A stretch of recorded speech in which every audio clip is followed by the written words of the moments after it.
ये डॉक्टर साहब ओशो थे ना, रजनीश। हाँ, वो उनका यही था। वो उन्होंने एक संभोग से समाधि तक एक हाँ, पुस्तक बिल्कुल, लिखी, बिल्कुल बहुत फेमस हुई और वो। उसमें ये बात बताई कि आप ना भोगों को जी लो, भोग लो सब चीज़ें, और फिर जब तृप्त हो जाओगे उसके बाद आपको अध्यात्म का रास्ता नज़र ईजिली आ जाएगा। परंतु ये ठीक नहीं है। बिल्कुल लगता है ठीक हाँ, नहीं है। ठीक नहीं है। और दूसरा अर्थ जो रजनीश ने कहा है वो ये है कि इनको पूरा भोग कर तृप्त हो जाओ, परंतु तृप्ति हो नहीं सकती, नहीं, क्योंकि वो तो अग्नि और घी के समान है। नहीं हो पाएगा। हम यदि ये सोचते हैं कि घी अग्नि में डाल देंगे और वो तृप्त हो जाएगी, ऐसा हो ही नहीं सकता, और भड़केगी और वो। भड़केगी।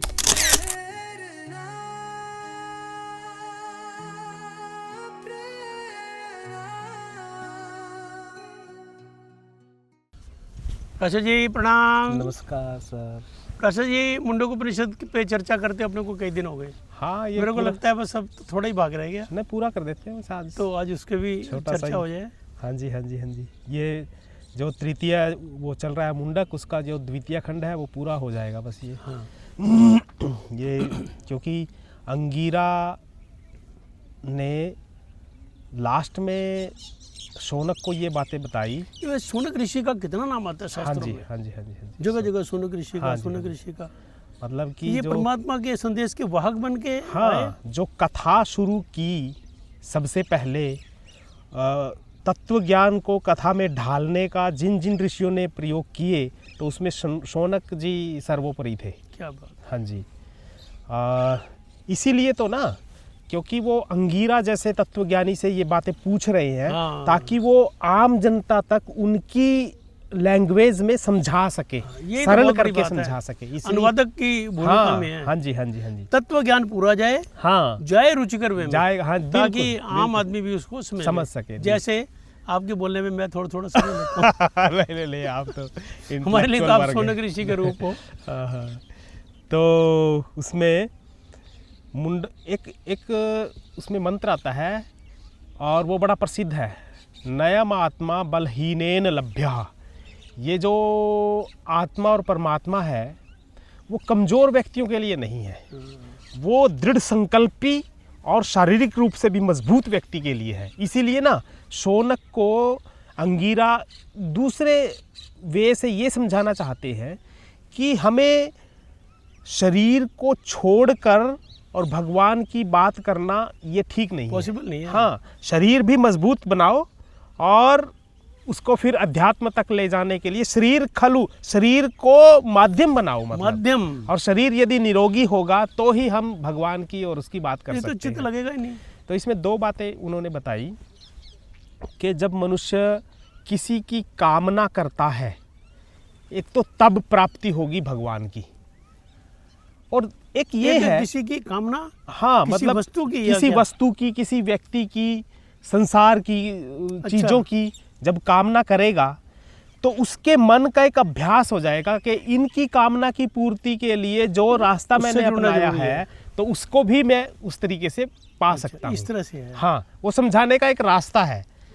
तो उसमें एक शब्द आया है, जैसे नय अयम आत्मा बलहीनेन आया ना, कि बल के द्वारा नहीं मिल सकती, ऐसे ही कामना के द्वारा भी नहीं मिल सकती। हाँ, तो ये जो संसारिक कामना है, इनको एक रास्ता ये है कि पहले इनको तृप्त कर लो। ये डॉक्टर साहब ओशो थे ना, रजनीश। हाँ, वो उनका यही था। वो उन्होंने एक संभोग से समाधि तक एक हाँ, पुस्तक बिल्कुल, लिखी, बिल्कुल बहुत फेमस हुई और वो। उसमें ये बात बताई कि आप ना भोगों को जी लो, भोग लो सब चीज़ें, और फिर जब तृप्त हो जाओगे उसके बाद आपको अध्यात्म का रास्ता नज़र ईजिली आ जाएगा। परंतु ये ठीक नहीं है। बिल्कुल लगता है ठीक हाँ, नहीं है। ठीक नहीं है। वो इसलिए ठीक नहीं अच्छा, है। हमारे साउथ के मंदिरों में भी मेरे को किसी ने बताया वहाँ पे कि वहाँ पे जो चारों तरफ कारीगरी है ना मंदिरों के, ये जो खजुराहो है, मैं हाँ, 2-3 वही। बार जाके आया तो उसमें खजुराहो में। मैंने तो जो कहता है वो इसलिए है कि ये भोग विलास आप करके छोड़ दो उसको बाहर, मंदिर नहीं लेके जाना। ये बात मंदिर में सही कोई है, आकृति नहीं बनाई, बिल्कुल। बाहर ही बना दी कि बाहर ठीक है जो कर लिया, अंदर पवित्र आत्मा के साथ। तो ये जो आपने बात कही ना, यही मैं उपनिषद की बात इससे जोड़ता हूँ, और ये है भी। एक तो पक्ष ये है कि आप उनको छोड़कर फिर प्रवेश करो। हाँ, इसका मतलब ये है कि आप कंट्रोल करो फिर प्रवेश करो।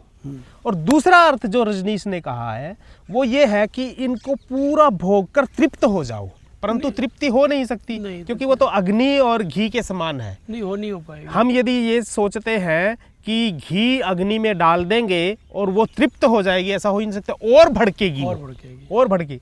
तो ये जो कामना के गहरे रूप से आ जाने से मुझे तृप्ति मिल जाएगी और फिर मैं अध्यात्म की तरफ जाऊँ, ये कंसेप्ट गलत है। उपनिषद, हाँ उपनिषद आम आदमी के लिए तो पॉसिबल नहीं है। पता नहीं।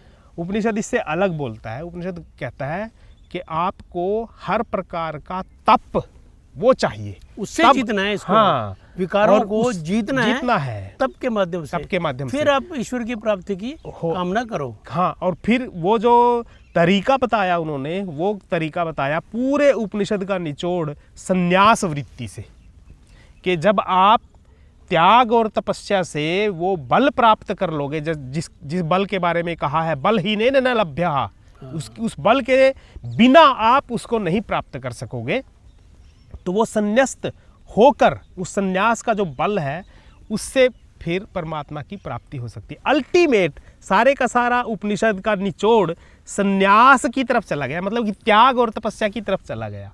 और फिर जब त्याग और तपस्या आ जाएगी फिर आपको ब्रह्म की प्राप्ति हो जाएगी, मोक्ष की प्राप्ति। इसीलिए इसका नाम मुंडक उपनिषद। मुंड मैंने संन्यास, क मैंने करने वाला, संन्यास को मार्ग दिखाने वाला या संन्यास में संन्यस्त करने वाला जो भी तत्व ज्ञान है वो मुंडक उपनिषद में अंगीरा ने शौनक को बता दिया। वैसे प्राची जी, मैं अपने एंगल से सोचता हूँ, पता नहीं ठीक है गलत, ये हमारे जो 4 आश्रम बनाए हैं ना, हाँ जी, इसी का प्रतीक है। हाँ, पहले बनाया ब्रह्मचर्य, फिर बनाया ये गृहस्थ। गृहस्थ में आपने जो भोगना भोग लो, कोई पाप नहीं है। हाँ जी, हाँ जी, उससे आप तृप्त हो गए। हाँ, फिर सहज जो है ना वानप्रस्थ में जाओगे। हाँ, फिर संन्यास त्याग की तरफ चले गए, फिर परम त्याग है संन्यास। ब्रह्मचर्य से ताकत, शरीर की ताकत आई, वो जुड़ गई। हाँ जी, हाँ जी, कंट्रोल ज्ञान अर्जित कर लिया। 25 वर्ष तक आपने कंट्रोल किया, ताकत भी पूरी आ गई। हाँ जी, फिर अपना दुनियादारी भी निभाई। हाँ जी, उसके बाद आप वानप्रस्थ में, फिर संन्यास में। बिल्कुल, हमारी जो बिल्कुल साइंटिफिक है, ये साइंटिफिक है, बिल्कुल। शरीर भी बना और ये भी बना और संन्यास में पहुंच गया। बिल्कुल बिल्कुल। तो भारतीय कल्चर तो एकदम।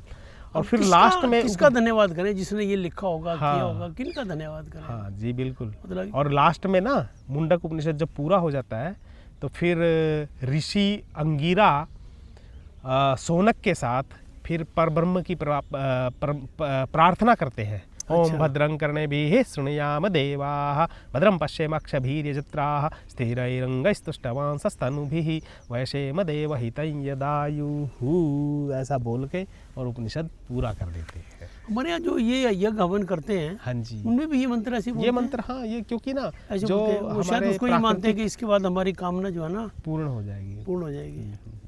सचमुच प्राची जी, आज का भी ये वीडियो जो है ना, हमने थोड़ी लोकेशन भी चेंज की, स्टाइल भी, डिजाइन भी चेंज किया, और विषय तो वही रहा, लेकिन बहुत रोचक रहा। और सबसे बड़ी बात, हर्ष के टीले के ऊपर हर्ष को याद करके, राजा हर्ष का किला, हाँ जी, हाँ जी, उसका टीला, हाँ जी, सरस्वती का किनारा, बिल्कुल, स्थानेश्वर महादेव, और ये हरियाणा का ताजमहल, कमाल है।